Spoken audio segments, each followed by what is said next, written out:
Assalamualaikum warahmatullahi wabarakatuh. Kami dari kelompok 5 akan mempresentasikan untuk mata kuliah metode penelitian kualitatif, yaitu tentang jenis-jenis penelitian kualitatif lanjutan, yang di dalamnya ada studi kasus, studi dokumen, dan analisis isi. Untuk yang pertama, yaitu studi kasus, akan dibacakan dan dijelaskan oleh saya sendiri, Adinda Mega Sakila.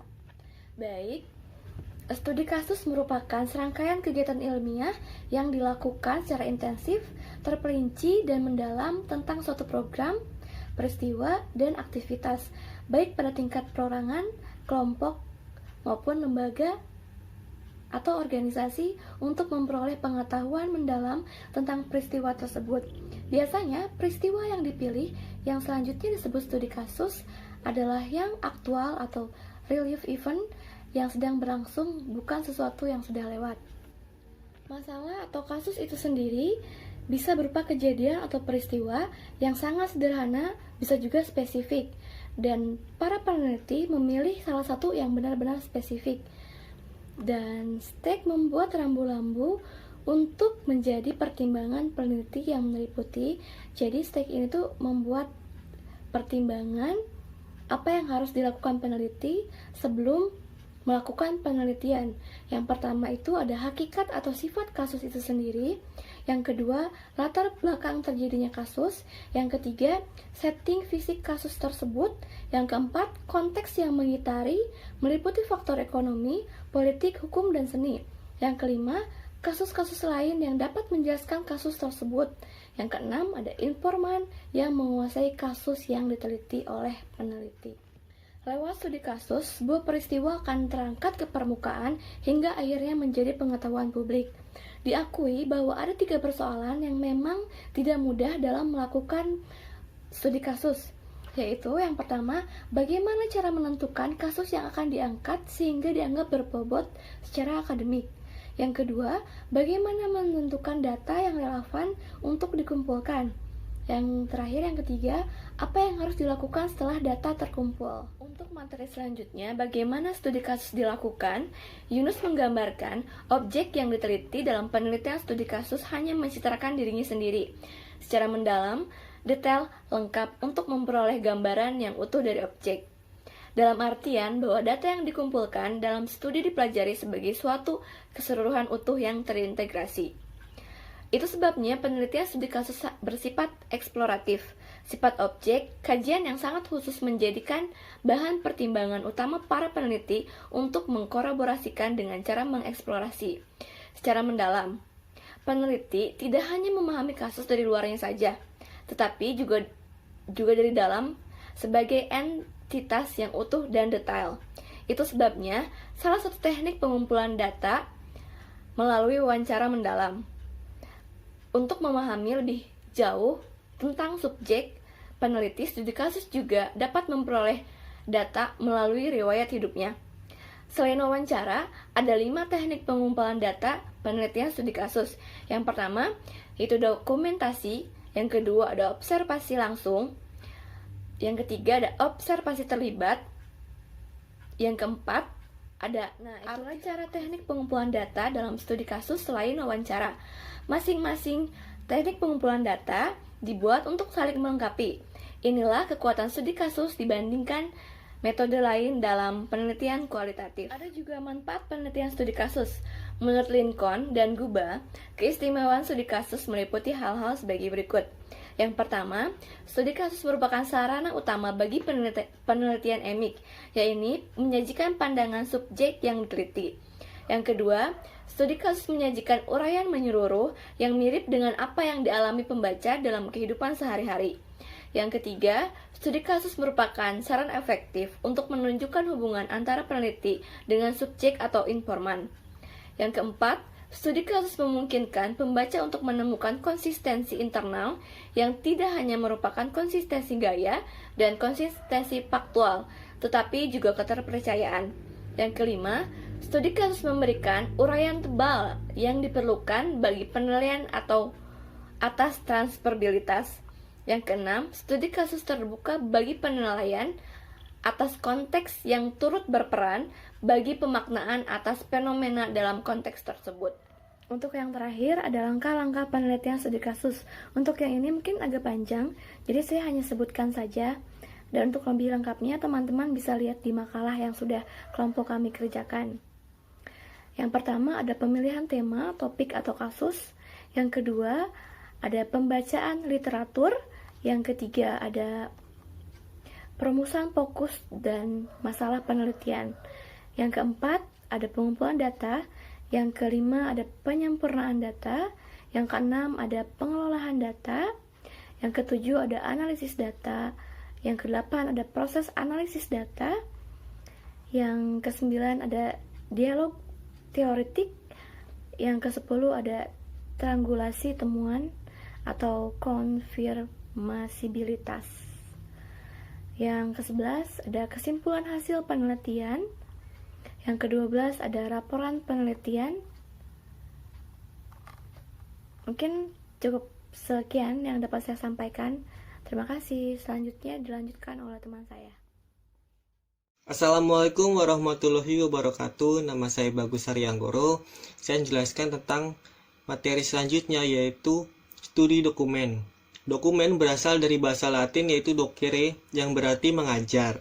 Pengertian dari kata dokumen menurut Gostalt seringkali digunakan para ahli dalam dua pengertian. Yang pertama adalah sebagai sumber tertulis bagi informasi sejarah, sebagai kebalikan daripada kesaksian, lisan, artefak, peninggalan-peninggalan tertulis, dan petilasan-petilasan arkeologis. Yang pengertian kedua itu diperuntukkan bagi surat-surat resmi, surat-surat negara, sebagai surat perjanjian, undang-undang, hibah, konsesi, dan lainnya. Dokumen merupakan fakta dan data yang tersimpan dalam berbagai bahan yang tidak terbatas oleh ruang dan waktu, sehingga memungkinkan bagi peneliti untuk mengetahui hal-hal yang pernah terjadi sebagai penguat data observasi dan wawancara dalam memeriksa keabsahan data, interpretasi, dan kesimpulan. Menurut Sugiono, dokumen merupakan catatan peristiwa yang sudah berlalu. Dokumen bisa berbentuk tulisan, gambar, atau karya-karya monumental dari seseorang. Dokumen yang berbentuk tulisan misalnya catatan harian, sejarah kehidupan, cerita biografi, peraturan, kebijakan. Dokumen yang berbentuk gambar misalnya foto, gambar hidup, sketsa, dan lain-lain. Dokumen yang berbentuk karya misalnya karya seni yang dapat berupa gambar, patung, film, dan lain-lain. Studi dokumentasi merupakan teknik pengumpulan data sebagai pengumpulan dokumen-dokumen yang diperlukan berhubungan dengan masalah yang diteliti untuk ditelaah secara intens sehingga dapat mendukung dan menambah kepercayaan dan pembuktian suatu masalah. Menurut Irawan, studi dokumentasi merupakan teknik pengumpulan data yang ditujukan kepada subjek penelitian dalam penelitian kualitatif. Teknik ini merupakan alat pengumpul data yang utama karena pembuktian hipotesisnya yang diajukan secara logis dan rasional melalui pendapat teori atau hukum-hukum yang diterima baik mendukung maupun yang menolong hipotesis tersebut.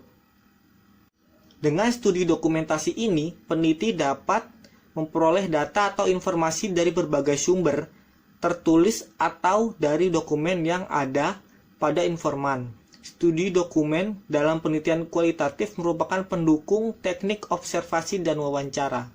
Nah, menurut Sukmadinata, studi dokumentasi merupakan suatu teknik pengumpulan data dengan menghimpun, menganalisis dokumen-dokumen, baik dokumen tertulis, gambar, maupun elektronik. Dari berbagai pengertian tadi, dapat ditarik sebuah kesimpulan mengenai dokumen dan studi dokumen. Maka dapat ditarik sebuah kesimpulan bahwa dokumen merupakan sumber data yang digunakan untuk melengkapi penelitian, baik berupa sumber tertulis, film, gambar atau foto, dan karya-karya monumental yang semuanya itu memberikan informasi bagi proses penelitian. Sedangkan studi dokumen merupakan teknik pengumpulan data yang digunakan dengan cara mengumpulkan dokumen-dokumen dan menganalisis dokumen-dokumen dari berbagai sumber baik tertulis, gambar, maupun elektronik. Lalu selanjutnya ada dokumen atau jenis-jenis dokumen. Yang pertama ada dokumen pribadi dan buku harian. Yang kedua ada surat pribadi.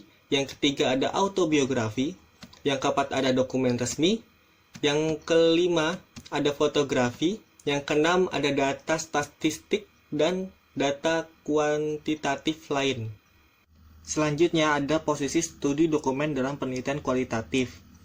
Data dalam penelitian kualitatif kebanyakan diperoleh dari sumber manusia melalui observasi dan wawancara. Akan tetapi ada pula sumber bukan manusia, diantaranya dokumen foto dan bahan statistik. Studi dokumen yang dilakukan oleh para peneliti kualitatif posisinya dapat dipandang sebagai narasumber yang dapat menjawab pertanyaan apa tujuan dokumen itu ditulis, apa latar belakangnya, apa yang dapat dikatakan dokumen itu kepada peneliti, dan dalam keadaan apa dokumen itu ditulis, untuk siapa, dan sebagainya. Menurut Sugiono, studi dokumen merupakan pelengkap dari penggunaan metode observasi dan wawancara dalam penelitian kualitatif. Bahkan kredibilitas hasil penelitian kualitatif ini akan semakin tinggi jika melibatkan atau menggunakan studi dokumen ini dalam penggunaan metode penelitian kualitatifnya.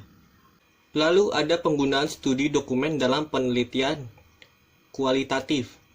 Penggunaan dokumen sebagai salah satu teknik pengumpulan data dalam pelaksanaan penelitian kualitatif memiliki banyak keunggulan yang akan menguntungkan penelitian yang dilakukan.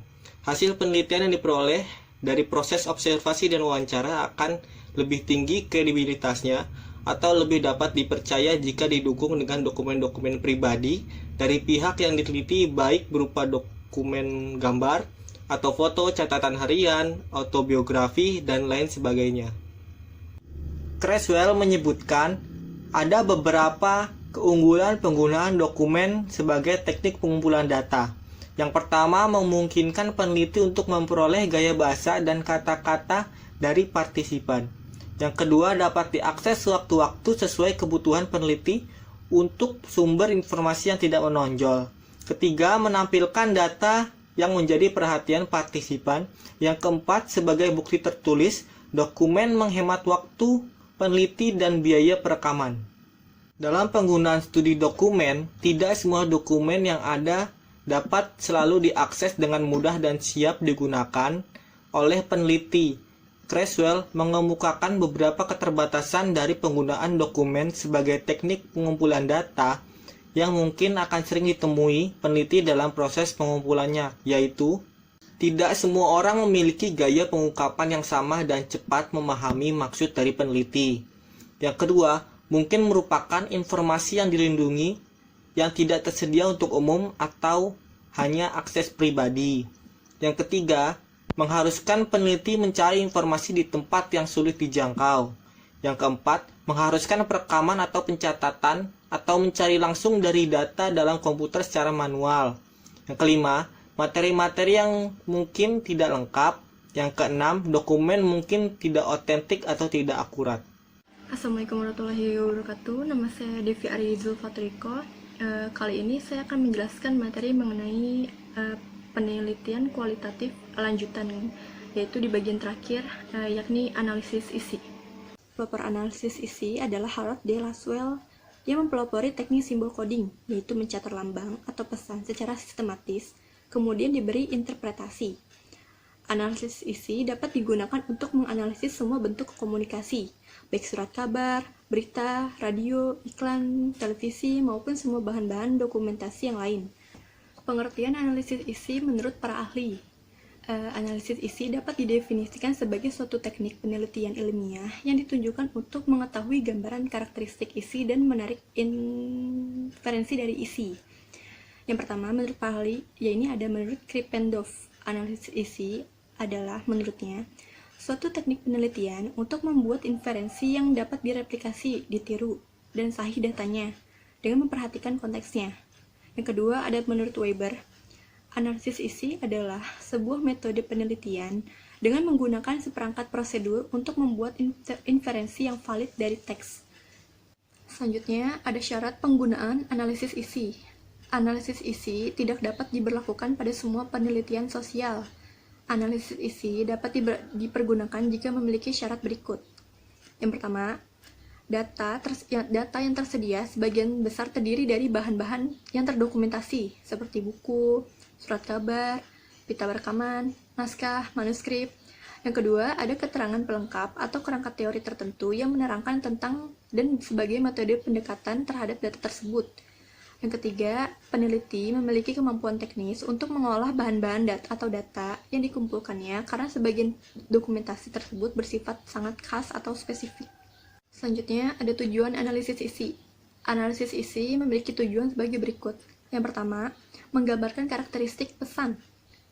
Analisis isi banyak dipakai untuk menggambarkan karakteristik isi dari suatu pesan. Paling tidak, ada 4 desain analisis isi yang umumnya dipakai untuk menggambarkan karakteristik pesan, yaitu yang A, ada analisis yang dipakai untuk menggambarkan pesan dari sumber yang sama, tetapi dalam waktu yang berbeda. Yang kedua, ada analisis isi dipakai untuk melihat pesan pada situasi yang berbeda. Situasi di sini dapat berupa konteks yang berbeda, sosial dan politik. Yang C, ada analisis isi dipakai untuk melihat pesan pada khalayak yang berbeda. Khalayak di sini menunjuk pada pembaca, pendengar, atau pemirsa media yang berbeda. Yang D, ada analisis isi dipakai untuk melihat pesan dari komunikator yang berbeda. Kedua, tujuan analisis isi yaitu menarik kesimpulan penyebab dari suatu pesan. Analisis isi tidak hanya dapat dipakai untuk melihat gambaran suatu pesan. Analisis isi juga dapat digunakan untuk menarik kesimpulan penyebab dari suatu pesan. Dalam analisis isi, yang menjadi fokus di sini tidak deskripsi dari pesan, tetapi menjawab pertanyaan mengapa pesan atau isi muncul dalam bentuk tertentu. Selanjutnya, jenis-jenis analisis isi atau konten analisis. Menurut Krippendorff, setidaknya ada 4 jenis analisis isi yang menggunakan pendekatan kualitatif. Yang pertama, analisis wacana atau discourse analysis. Secara sederhananya, analisis wacana mencoba memberikan pemahaman lebih dari sekadar kata atau kumpulan kata yang ditulis oleh pengarang. Analisis wacana fokus pada bagaimana fenomena-fenomena partikular dimunculkan oleh pengarang teks. Salah satu penelitian yang dilakukan dengan menggunakan analisis wacana adalah karya Van Dijk tahun 1991, yang mencoba mempelajari bagaimana pers mengungkapkan masalah rasisme, kemunculan kaum minoritas, menjelaskan konflik antar etnis, dan mengumpulkan data tentang pemberian stereotip atau penilaian buruk kepada suatu kelompok.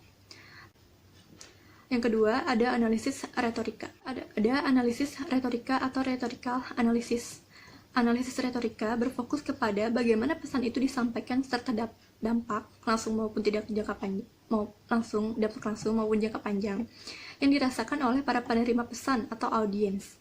Peneliti yang menggunakan pendekatan ini harus mengidentifikasi elemen-elemen struktural seperti ungkapan, gaya argumentasi, gaya gestur, dan penekanan dalam pidato. Di antara banyak penelitian analisis retorika, salah satunya adalah Kathleen Hall, Jameson's Book Packaging the Presidency tahun 1984. Ketiga, ada analisis etnografis atau ethnographic content analysis. Analisis ini dimunculkan oleh Adelaide tahun 1987. Walaupun terkesan sangat kualitatif, antropologis, pendekatan ini tidak menghindari acara yang bersifat kuantitatif, namun malah mendukung penghitungan data dari analisis dengan dengan tulisan. 4. Ada analisis percakapan atau conversation analysis. Analisis ini dikerjakan diawali dengan merekam percakapan dengan settings dan tujuan yang biasa atau umum. Selanjutnya, hasil rekaman itu dianalisa lebih dalam menjadi konstruksi kolaboratif. Analisis ini digeluti pertama kali oleh Harvey Sachs tahun 1974, yang menganalisis tentang lawakan atau jokes. Dia mengkonstruksi kolaborasi dari komunikator dengan judul History 17 atau History 17.